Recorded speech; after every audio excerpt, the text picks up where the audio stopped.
Hey, horror fans!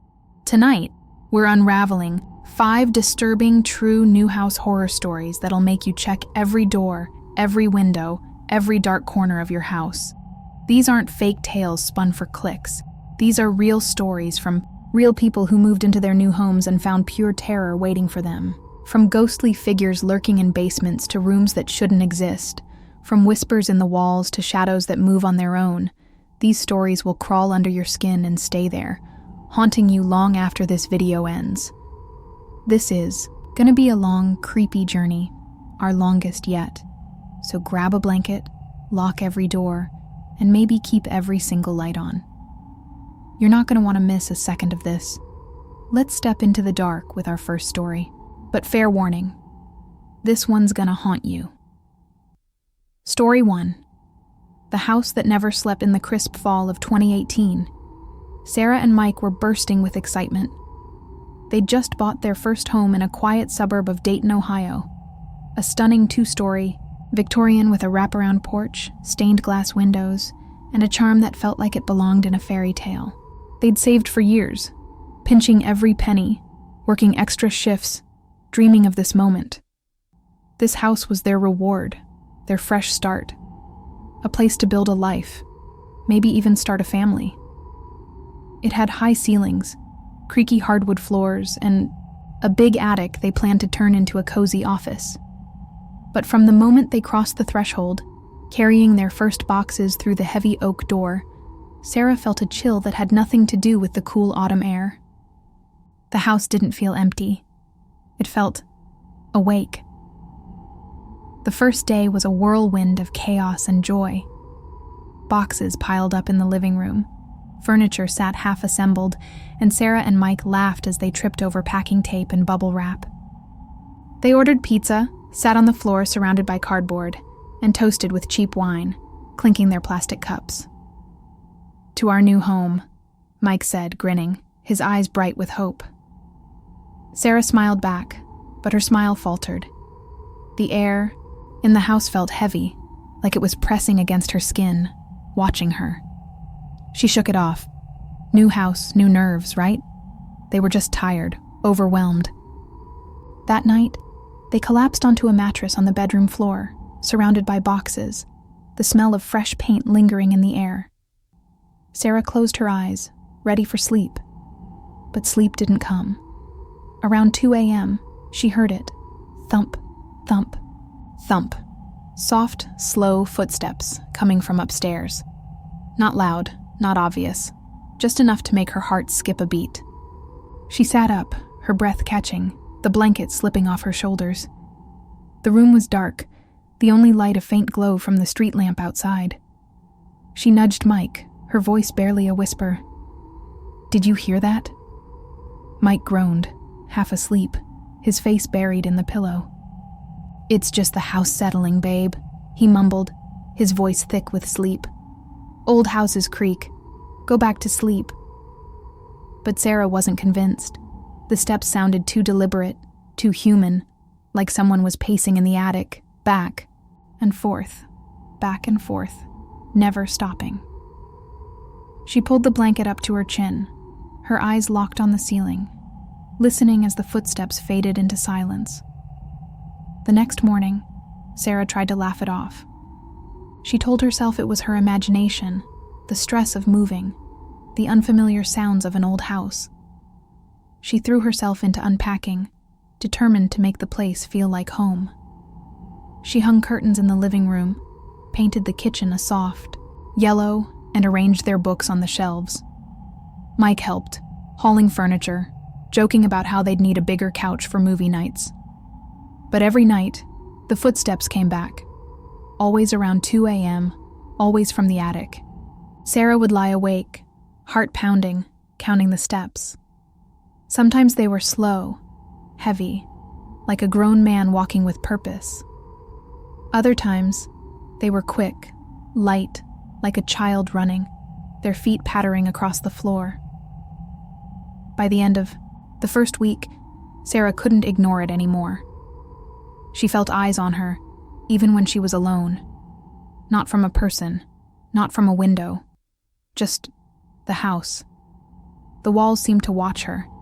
The shadows seemed to shift when she turned away. She'd walk into a room and feel a cold spot, like someone had just been there, their presence lingering in the air. One afternoon, while hanging a mirror in the hallway, she caught a glimpse of something in the reflection.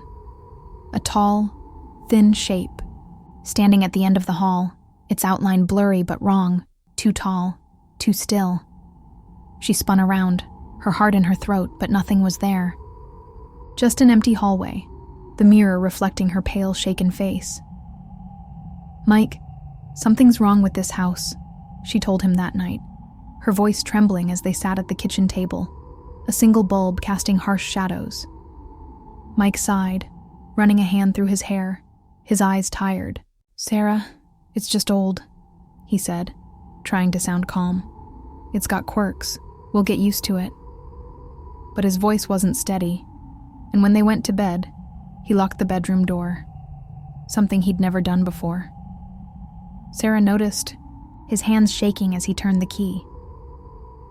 The real terror came on a Tuesday night, 2 weeks after they moved in.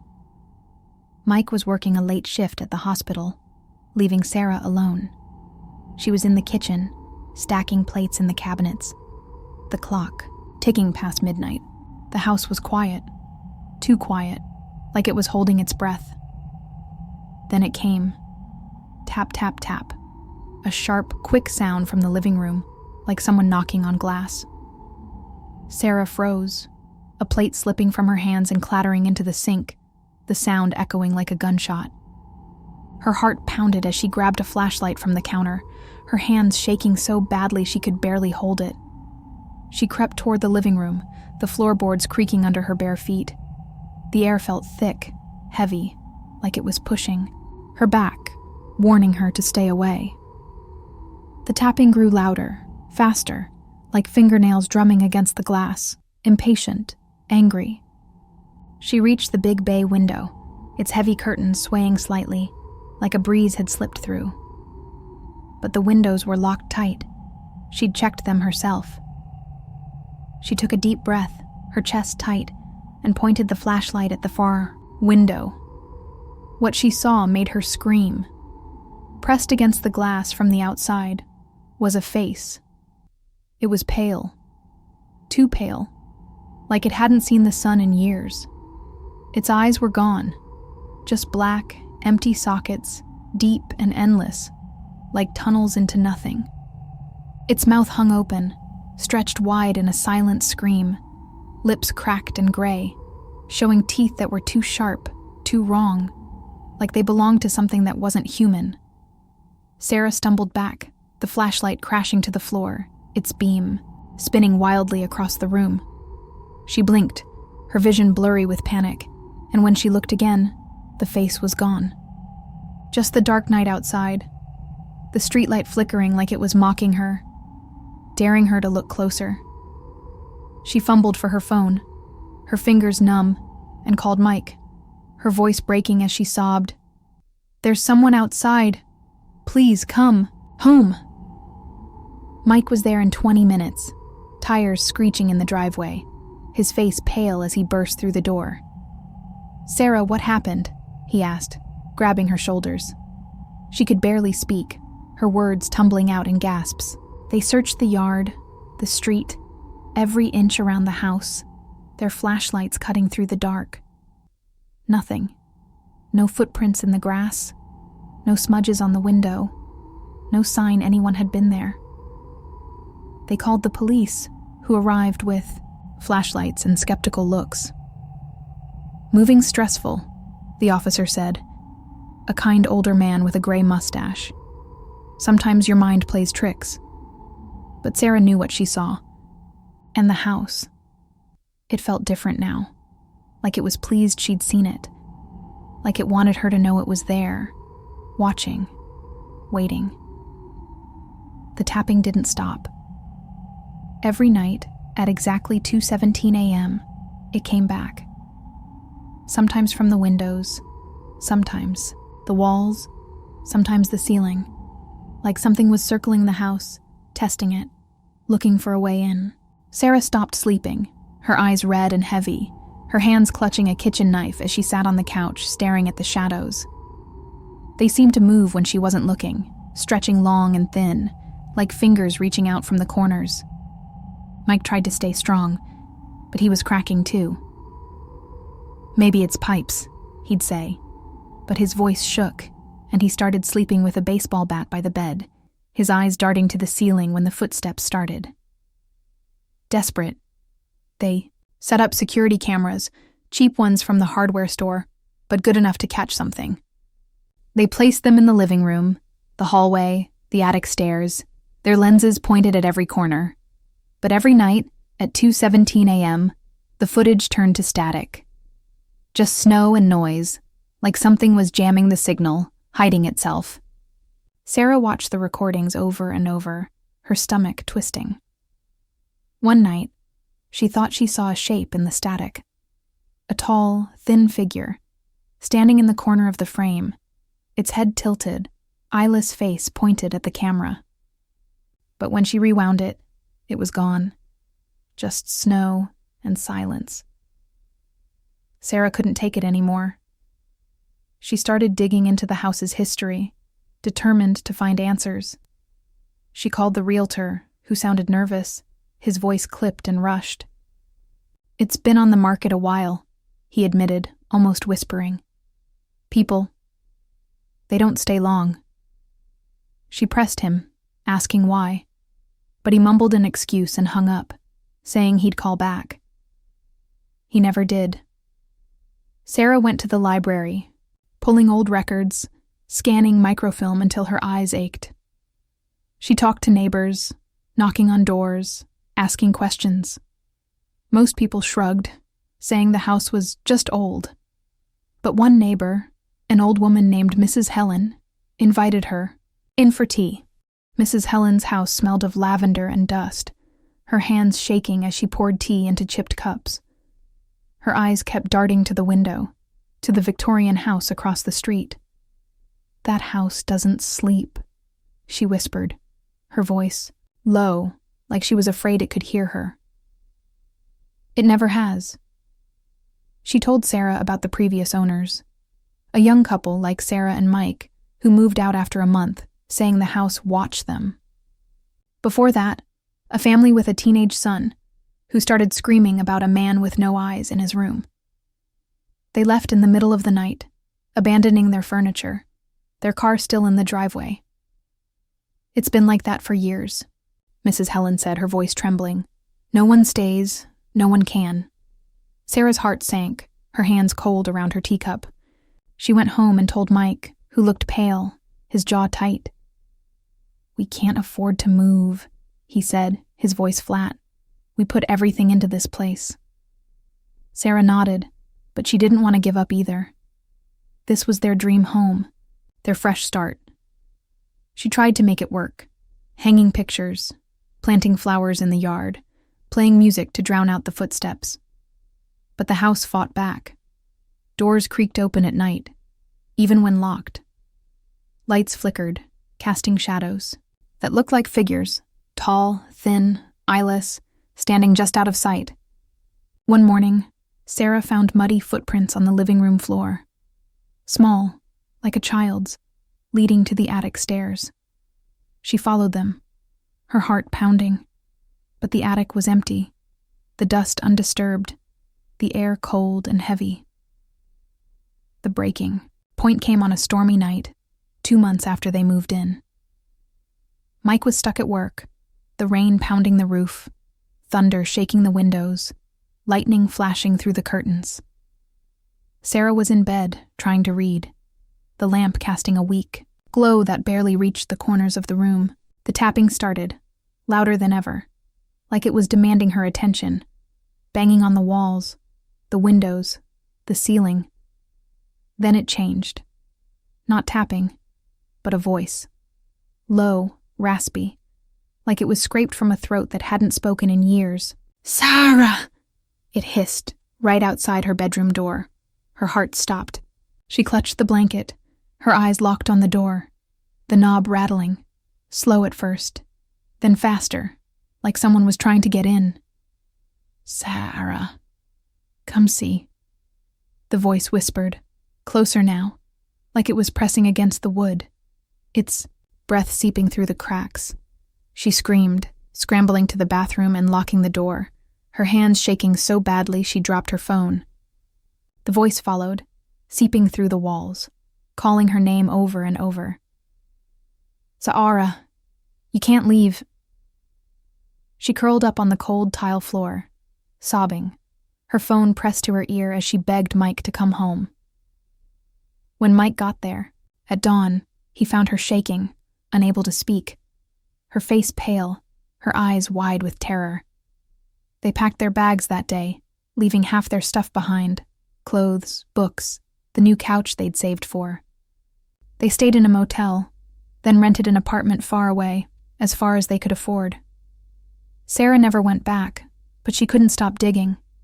She found records of the house's history, decades of owners, none staying more than a few months.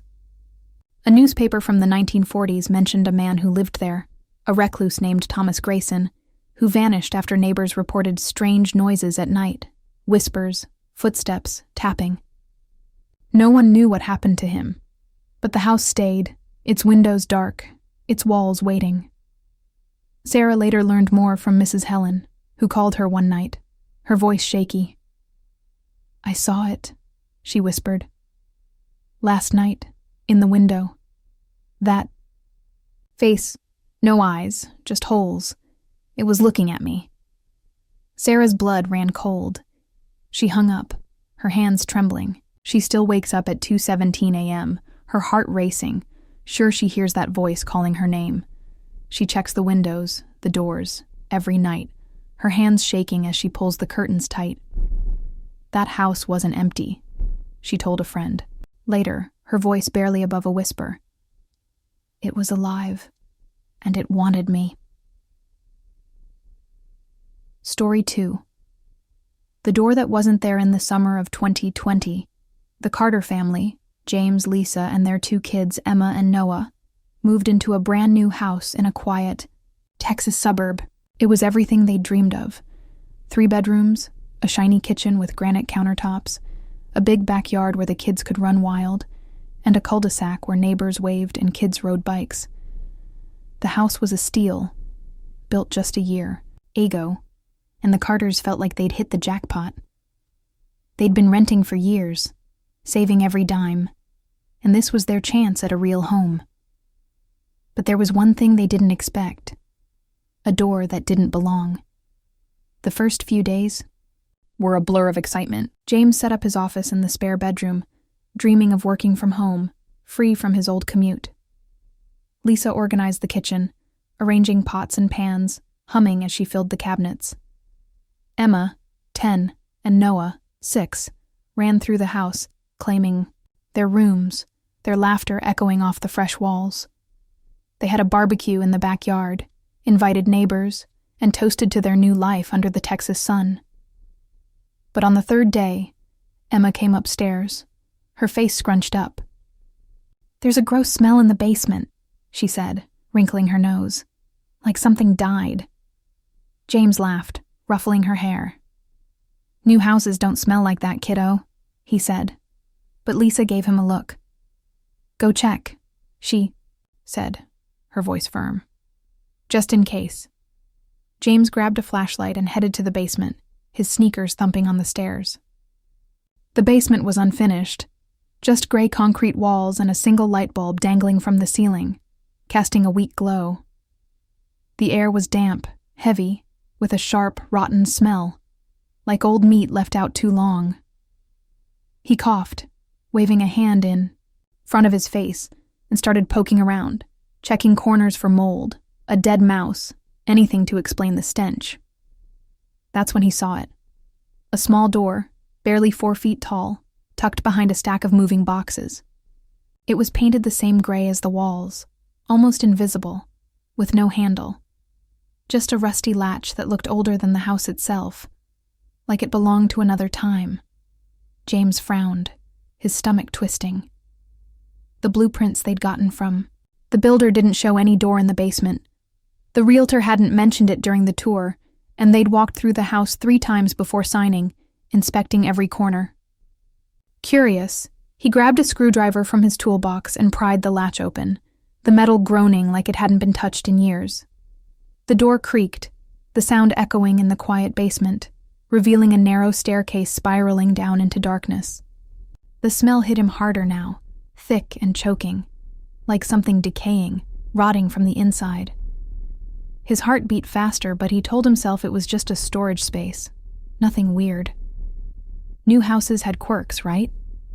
He clicked on the flashlight, its beam shaky in his hand, and started down. The stairs were steep, the wood old and splintered, creaking under his weight, each step louder than the last. The air grew colder, heavier, like he was walking into a freezer, the smell so strong it made his eyes water. The stairs seemed to go on forever, twisting deeper than any basement should, deeper than the house's foundation. At the bottom was a small room, maybe 10 feet by 10 feet. The walls were rough concrete, stained with dark, wet-looking streaks that glistened in the flashlight's beam, like they were bleeding. In the center was a single wooden chair, old and splintered, its legs uneven, facing the wall like it was waiting for someone to sit there, to stare at the stains. James's skin crawled. The room felt wrong, like it was pressing in on him, watching him, the air thick and hard to breathe. The smell was overwhelming, like death itself, clinging to his clothes, his skin. He backed out, his flashlight shaking, his breath shallow, and slammed the door shut, locking the latch with trembling hands. Upstairs, he told Lisa it was just extra storage, but his voice was tight, his hands sweaty, his eyes avoiding hers. He couldn't shake the feeling that something was down there, something that didn't want him there, something that knew he'd found it. That night, Emma woke up screaming. "There's a man in my room!" she cried, clinging to Lisa's arm, her face pale with terror, her eyes wide and wet. James ran in, flipping on the light, but the room was empty. No one under the bed, no one in the closet, no one hiding in the corners. He was tall, Emma sobbed, her voice shaking, her small body trembling. He didn't have a face, just shadows where it should be. James checked the windows, his heart pounding, his hands shaking as he touched the latches. They were unlocked, flipped open, even though Lisa swore she'd locked them before bed, double-checking like she always did. The next few weeks were a nightmare. Small things went missing. Car keys, Noah's favorite toy truck, a red plastic fire engine he loved, Lisa's wedding ring, its gold band glinting in her mind every time she looked at her bare finger. They'd turn up days later, always in the basement, always near that hidden door, like they'd been placed there deliberately. Noah, who was only 6, started drawing pictures that made Lisa's stomach churn. Black crayon scribbles of a shadow man, sitting in a chair, his body tall and thin, his face blank, just a smudge of darkness where eyes and mouth should be. "He lives downstairs," Noah said, pointing at his drawing, his voice small but certain. "He watches us when we sleep." Lisa tried to stay calm, to be the strong one for the kids. She'd smile, make pancakes, play music to fill the house with warmth. But she started hearing things too. A low hum, like a voice too soft to understand, coming from the basement at night. She'd lie awake, listening, her heart pounding, telling herself it was just the house settling, just pipes, just the wind. But it wasn't.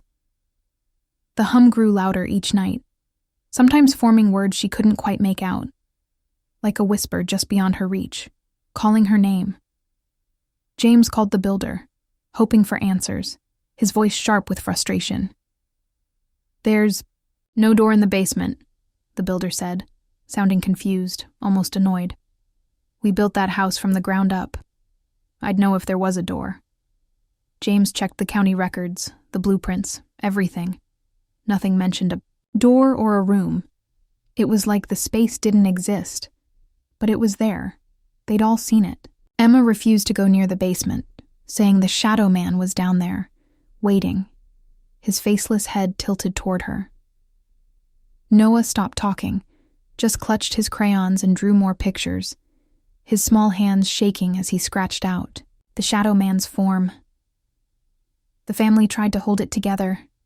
They invited friends over, hoping laughter and voices would chase away the unease. They had movie nights, piled on the couch with popcorn, but the kids clung to them, their eyes darting to the basement door. Lisa started sleeping with the lights on, her hand on James's arm, her breath shallow. James checked the locks every night, sometimes twice, but the windows kept unlocking, the latches flipping open like someone was inviting themselves in. One night, James woke to a creaking sound, like someone rocking in a chair, slow and deliberate. It was 3 a.m., the house dark and still, the only sound the hum of the fridge upstairs. The creaking came from the basement, steady and slow, like a heartbeat pulsing through the walls. He grabbed a crowbar from his toolbox, his hands sweaty, his mouth dry, and crept downstairs, his flashlight beam shaking. The hidden door was wide open, the darkness beyond it swallowing the light, beckoning him. He forced himself to go down, step by step, the air growing colder, the smell stronger, like rotting flesh, like death itself. In the room, the chair was still there, but it was facing him now, like someone had turned it to watch him. On the wall behind it, scratched into the concrete in jagged, uneven letters, were the words, "We see you."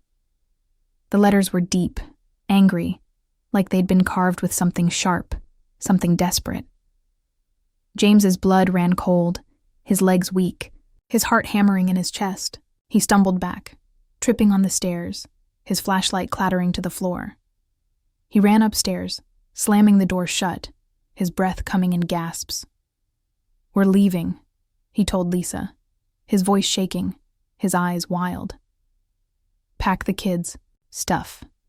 Now." They grabbed what they could, clothes, toys, a few photos, and stayed in a hotel that night, the kids crying, Lisa shaking, her face pale. The next day, James went back to grab their remaining things, his heart pounding as he stepped into the house. The door was gone. Not locked, not hidden. Gone. The wall was smooth. No latch, no seam, like it had never been there. But the smell lingered, thick and rotten, and so did the feeling of eyes on his back, watching every move, following him as he grabbed boxes and ran. Before they sold the house, a neighbor, an old man named Mr. Jenkins, who'd lived there for decades, pulled James aside. "That land's cursed," he said, his voice low, his eyes darting to the house like it could hear him. "Used to be a graveyard, way back before they built the neighborhood. They moved most of the graves, but some got left behind, buried deep, under the houses, under the basements."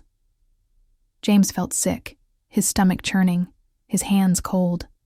The Carters never went back. They sold the house at a loss, moved to an apartment far away, and tried to forget. But Emma still wakes up at night, whispering about the shadow man, saying he's still watching her, waiting for her to come back. Noah keeps drawing, his crayons scratching out the same faceless figure, over and over, like he's trying to warn them. Story 3, The Girl in the Walls. In the spring of 2019, Emily and her fiancé, Tom, bought a fixer-upper farmhouse in rural Virginia. It was a steal, acres of rolling land, a big red barn perfect for Tom's woodworking projects, and a house with character, as the realtor put it, her smile tight. Emily and Tom were thrilled. They'd been saving for years, dreaming of a quiet life away from the city's noise, the honking cars, the crowded streets. The house needed work, creaky floors, leaky pipes, windows that rattled in the wind, but they were ready to roll up their sleeves and make it their own, a home where they could build a future, maybe get married, maybe have kids. But from the moment they moved in, carrying their boxes through the sagging front door, Emily felt uneasy. The house was too quiet, like it was holding its breath. And the walls, they seemed to hum, like something was alive inside them, waiting, listening. Thus, first few days were busy, filled with the chaos of moving. Emily painted the walls, starting with the guest room, brushing soft blue over the cracked plaster, the smell of paint sharp in the air. Tom fixed the porch, hammering boards, his radio blaring classic rock, the sound drifting through the open windows. They laughed about the little quirks of their new home, the way the wind whistled through the windows, sharp and mournful, the way the stairs groaned like they were complaining under their feet. They spent their evenings planning, dreaming of turning the barn into Tom's workshop, planting a garden in the spring, maybe getting a dog to run through the fields. But on the third day, while Emily was painting the guest room, something stopped her cold. She was rolling paint over the wall, humming a tune, the brush leaving smooth streaks of blue when she heard it. A giggle. A small, childlike giggle, coming from inside the wall. She froze, the paint roller dripping onto the drop cloth, splattering blue on her sneakers, the sound loud in the sudden silence. "Tom," she called, her voice shaky, hoping it was him, playing a prank, maybe hiding in the next room. But Tom was outside, hammering away, his radio still blasting. The giggle came again, clearer, sharper, followed by a soft scratch, scratch, scratch, like tiny nails clawing at the plaster, desperate to get out. Emily's heart raced, her breath catching in her throat, her hands trembling. She grabbed a hammer from Tom's toolbox, her fingers cold, and started smashing into the wall, not thinking, just acting, needing to know what was making that sound. Dust and plaster flew everywhere, choking her, stinging her eyes, the air thick with the smell of old wood and something sour, like decay. When the hole was big enough, she grabbed her flashlight, its beam shaking in her hand, and peered inside. There, tucked between the wooden beams, was a doll. It was small, no bigger than her hand, with a faded pink dress, its fabric frayed and stained. Its eyes were sewn shut with thick black thread, the stitches uneven, pulling tight against the fabric, like they were holding something in. Emily's stomach twisted, a wave of nausea hitting her. She reached in, her fingers brushing the dusty dress, and pulled it out, the wood scraping her knuckles. Something fell from the folds. A tiny, yellowed photograph, its edges curling. It showed a little girl, maybe 7 years old, her face pale, her eyes wide and empty, staring at nothing. Her expression blank but somehow wrong, like she knew something terrible. The photo was creased, like it had been held too tightly, too often, by someone who couldn't let go. Emily's hands shook as she held the photo, her breath shallow, her heart pounding so hard she could hear it in her ears. The air in the room felt colder, heavier, like it was pressing against her, watching her. She called Tom inside, her voice sharp, cutting through the hum of his radio. He came in, his boots muddy, his face flushed from the sun. "Whoa, that's creepy," he said, taking the doll, turning it over in his hands, his voice light but his eyes uneasy, darting to the hole in the wall. Probably some kid's old toy, left behind by the last owners. Weird but no big deal. But Emily wasn't convinced. The doll felt heavy, wrong, like it was watching her, its sewn eyes seeming to follow her even though they were just thread. She took it to the garage and stuffed it in a box, burying it under old blankets, telling herself it was nothing, just a creepy relic. That night, the giggles came back, louder, clearer, echoing through every wall in the house, like a child was running from room to room, laughing as she went, her voice high and sharp, cutting through the silence. Emily and Tom searched the house, checking closets, under beds, even the dusty attic with its cobwebs and creaky floorboards, their flashlights casting long shadows that seemed to move on their own. Nothing. The giggles stopped, only to start, again at 3 a.m. This time, it wasn't just a giggle. It was a voice, soft and sing-song, whispering, "Come play with me." Emily's blood ran cold, her skin prickling, her heart pounding. The sound was coming from the attic, clear as day, like someone was standing just above them, waiting. Tom grabbed a flashlight, his jaw tight, his knuckles white around the handle. "Stay here," he told Emily, his voice sharp, but she shook her head, grabbing a kitchen knife, her hands shaking. They climbed the attic ladder together, the air growing colder with each step, the smell of dust and decay thick in their throats. The attic was freezing, the air heavy, dust dancing in the flashlight's beam like tiny ghosts. They moved slowly, checking corners, lifting old blankets and boxes, their breaths visible in the cold.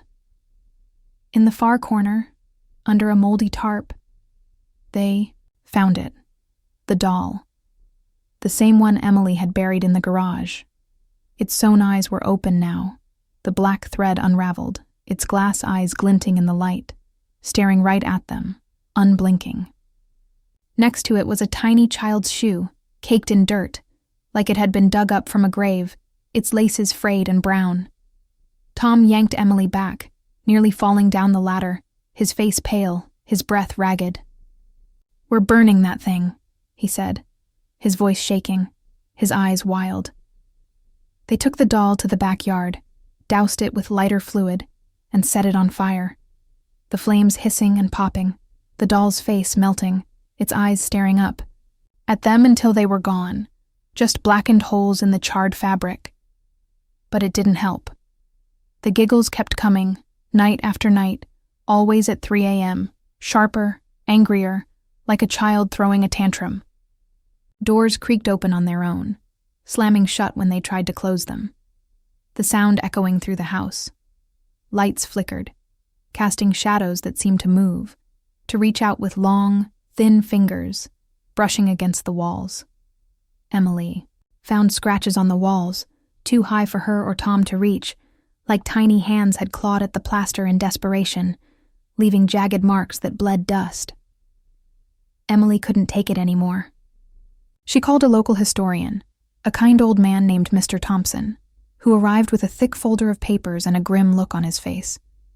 He sat at their kitchen table, flipping through old records, his hands trembling slightly, his glasses slipping down his nose. What he found made Emily's heart sink. In the 1950s, a family lived in the house, a mom, a dad, and their daughter, Clara, only 7 years old. One day, Clara vanished. The police searched the house, the fields, the barn. Nothing. No body, no trace, no clues. The family moved away, broken, their lives shattered, and the case went cold. But locals had stories. They said Clara never left. They said she was still in the house. In the walls, trapped, angry, alone. Mr. Thompson lowered his voice, glancing at the walls like they might be listening. "Some say she got trapped," he said, his eyes dark. "Others say something took her, something that lives in this house. Either way, that house, it's not right. It's never been right." Emily felt sick, her hands cold, her stomach churning. She looked at Tom, who was gripping his coffee mug so tightly his knuckles were white, his face pale. They decided to leave, but the house seemed to know. The giggles grew louder, angrier, echoing through every room, every wall, like a scream trapped in the plaster. Objects moved, keys, books, a heavy lamp, always ending up in the attic, like they were being drawn there. One night, Emily woke to find Tom gone. She found him in the attic, standing in the dark, staring at the corner where they'd found the doll, his eyes glassy, his voice flat. "She's here," he whispered, like he was in a trance. Emily grabbed him, pulling him. Downstairs, her heart pounding, her hands shaking. The last night, Emily woke to a weight on her chest, heavy and cold. She opened her eyes and screamed, her voice tearing through the silence. The doll, or what was left of it, was on her pillow. Its face was blackened, melted, the fabric charred. But its eyes were open, staring, glinting in the moonlight like they were alive. A whisper filled the room, soft and cold, like a breath against her ear. "Don't leave me." Emily screamed, grabbed Tom, and they ran, leaving everything behind. Clothes, furniture, their dreams of a new life. They stayed in a motel, then moved to an apartment far away, as far as they could get. Emily later learned more about the house from a local librarian, who showed her old newspaper clippings. The farmhouse had been abandoned for years before they bought it, passed from owner to owner, none staying long. Locals avoided it, whispering about giggles in the night, shadows in the windows, a little girl who never left. Emily still hears giggles in her dreams, high and sharp, like a child calling her name. Sometimes, when she's alone, she feels a small, cold hand brush against hers, and she checks the walls, her heart pounding, sure they're humming again. Story 4. The basement that breathed. In the fall of 2021, Alex and Mia rented a cozy one-story house in a small town in Oregon. It was their first place together, a cute little house with a big living room, a sunny kitchen with yellow curtains, and a finished basement they planned to turn into a game room for movie nights, pool tournaments, maybe even a dartboard. The rent was cheap. The landlord was a friendly old guy named Mr. Larson, who shook their hands and gave them an extra key just in case. They were over the moon, unpacking with music blasting, dreaming of late-night pizza, cozy winters, maybe even a dog someday. But the basement? It gave Alex the creeps from the start. The air down there was wet, heavy, with a faint sulfur smell, like something rotten, like eggs left out too long. Mia laughed, calling it basement stink, her eyes sparkling as she teased him. But Alex felt it was more than that. Something about the space felt alive, like it was watching them. The first night they heard it, a low, rhythmic sound, like someone breathing. Deep, slow, like a giant asleep underground, its lungs filling and emptying, the sound vibrating through the floorboards, under their feet. It came from the basement, echoing up through the house, steady and heavy. Alex checked, his heart pounding, thinking it was the furnace or a pipe, something simple. But everything was off. The furnace silent, the pipes cold. The sound stopped when he reached the bottom of the stairs, but the air felt wrong, thick and heavy, pressing against him, like it was watching, waiting. He stood there, his flashlight beam shaking, sweeping across the concrete walls, the corners, dark and damp. Nothing. Just silence. But the hairs on his neck stood up, and he ran back upstairs, locking the basement door behind him, his hands trembling. "It's just an old house," Mia said, rubbing his arm, her voice soft but uneasy. Her smile not reaching her eyes. "New places have weird noises. We'll get used to it." Alex nodded, but he didn't sleep that night. He lay awake, listening, waiting for the sound to come back, his heart pounding every time the house creaked. And it did come back. Night after night, louder, clearer, like it was growing stronger. Over the next few weeks, the breathing got more distinct, more alive. Sometimes it was quick, sharp gasps, like someone panicked, fighting for air, their breath ragged and desperate. Other times it was slow, heavy, like something massive was waking up, stirring in the dark, its lungs filling the house with its presence. Mia started having nightmares, waking up crying, her face pale, her eyes wide with fear. "There's someone in our room," she'd whisper, her voice trembling, her hands clutching Alex's shirt. "I see him, standing at the foot of the bed, breathing, his chest moving up and down." Alex held her, telling her it was just a dream, his voice steady but his heart racing. He didn't believe it. The breathing was real. They both heard it, felt it, like it was part of the house itself. They tried to ignore it, to make the house their own. They hung pictures, bought a new couch, played music to drown out the sounds. But the breathing followed them, seeping through the walls, vibrating in their bones. One night, Alex woke to silence. No breathing, no sound at all. The house too still, too quiet. He reached for Mia, but her side of the bed was empty, the sheets cold, the pillow untouched.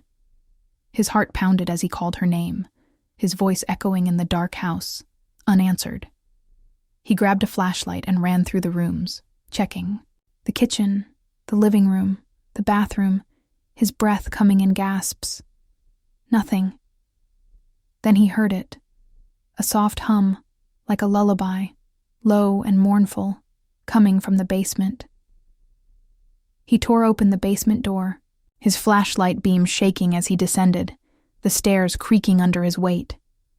The air was thick, the sulfur smell choking him, burning his throat. At the bottom, he found Mia, standing in the dark, staring at the wall, her eyes blank.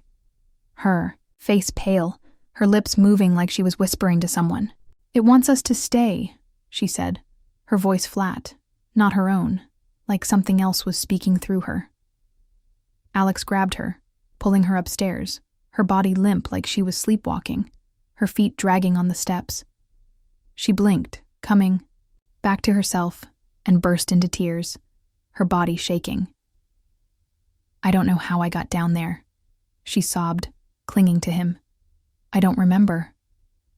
They called Mr. Larson, the landlord, the next morning, their voices sharp, demanding answers. He sounded nervous, his voice shaky over the phone, his words rushed. "That house, it's got a history," he admitted, almost whispering. "Decades ago, it belonged to a man named Henry, a strange guy who kept to himself, never spoke to neighbors.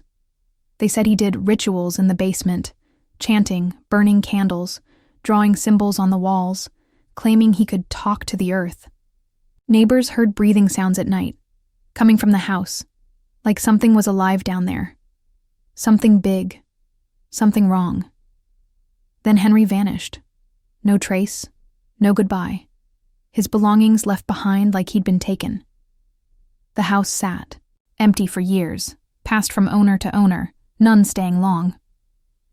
Alex and Mia broke their lease and moved out the next week, their hands shaking as they packed, their eyes darting to the basement door.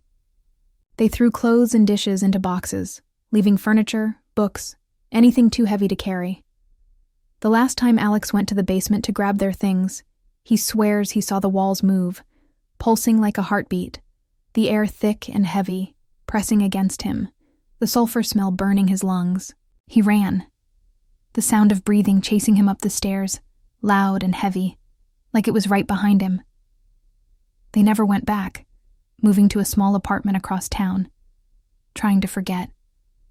But Mia still wakes up at night, her breath shallow, saying, she hears the breathing, feels it in her chest, like the house is still with her. Story 5. The house that kept secrets. In the winter of 2022, Rachel and her 8-year-old son, Ethan, moved into a sprawling mansion in upstate New York. It was old, crumbling in places, with peeling paint, creaky floors, and a roof that leaked in the rain.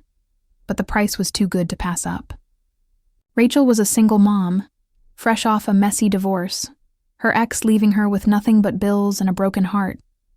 She was handy, good with tools, and saw the mansion as a fresh start, a place to rebuild her life, to give Ethan a home where he could feel safe. The realtor warned her it needed work. Faulty wiring, drafty windows, a furnace that groaned like it was dying. But Rachel was ready, her toolbox ready, her heart hopeful. The first week was fine, even exciting. Ethan loved the big rooms, the winding staircase that spiraled up to the second floor, The attic he called his secret hideout, where he'd play with his action figures, his laughter echoing through the house. Rachel smiled, watching him run through the halls, his sneakers thumping on the hardwood, his voice bright with joy. She painted the walls, fixed the leaks, and started to feel like this could be home. But then Ethan started talking about his new friend. He said the friend lived in the attic and only came out at night, when the house was quiet. "He's tall," Ethan said, sitting at the kitchen table, drawing with his crayons, his small hands moving fast. "He wears a long coat, and he doesn't have a face." Rachel laughed, ruffling his hair, thinking it was just a kid's imagination, a story to make the big house less lonely. "Sounds like a spooky friend," she said, but her stomach twisted, a small knot of unease forming. The house felt too big, too quiet, like it was listening, its walls holding their breath. The air was heavy, the shadows too dark, even in the mud. Daytime. She shook it off, telling herself it was just the size of the place, the old wood, the winter chill.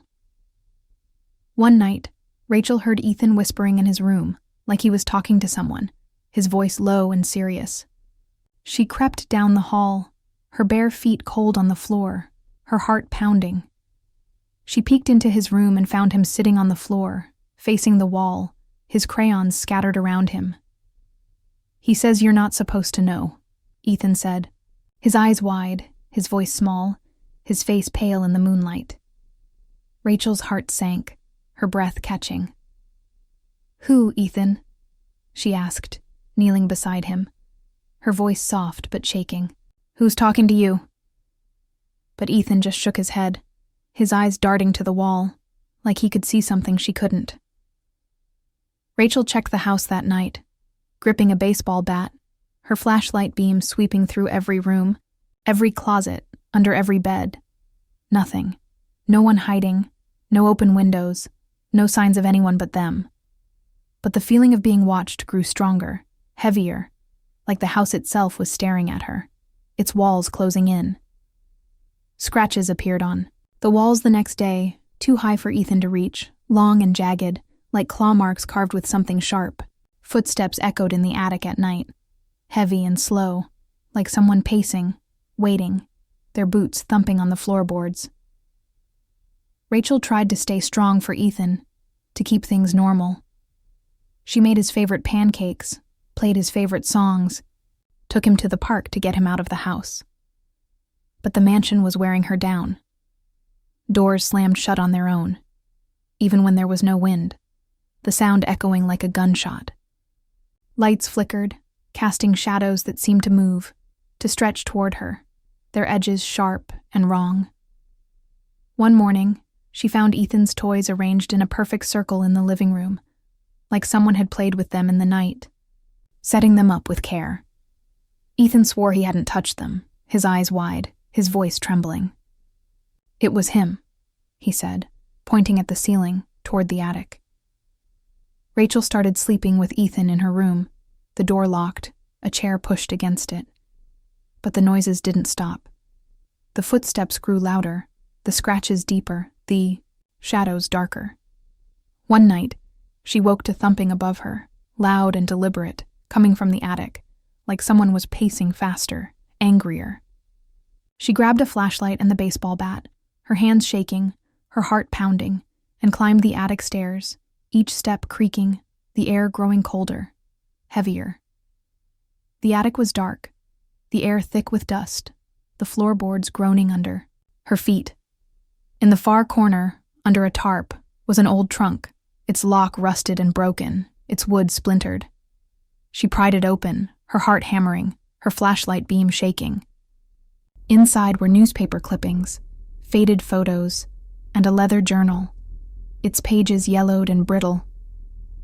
The clippings told of Elias, a recluse who lived in the house in the 1920s, suspected of horrible crimes. People went missing. Neighbors saw strange lights in the windows, heard screams at night. No one could prove it was him, but the town whispered, calling him a monster. The journal was worse. It described offerings to to something in the house, something that demanded loyalty, something that saw everything. Pages were filled with frantic handwriting, sketches of a figure with no face, just a blank void where eyes and mouth should be. Words were scrawled over and over. It sees. It knows. It takes.